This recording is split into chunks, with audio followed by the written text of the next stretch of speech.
ètò lẹ́yìn ètò.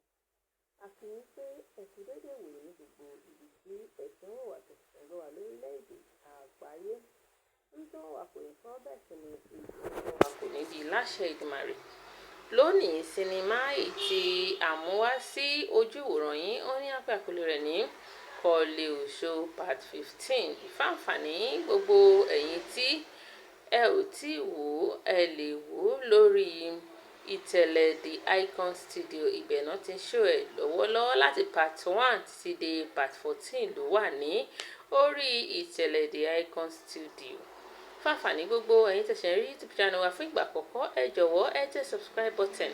Ẹ má ṣe gbàgbé láti tẹ agogo pa ẹ̀gbẹ́ rẹ̀ kó ba lè ta yín lólobó ní ìgbà tí a bá fi àwọn sinimá aládùn sinimá olóyin mìíràn tó jẹ́ part 2 nígbà tí a bá notify yín wípé ó ti jáde.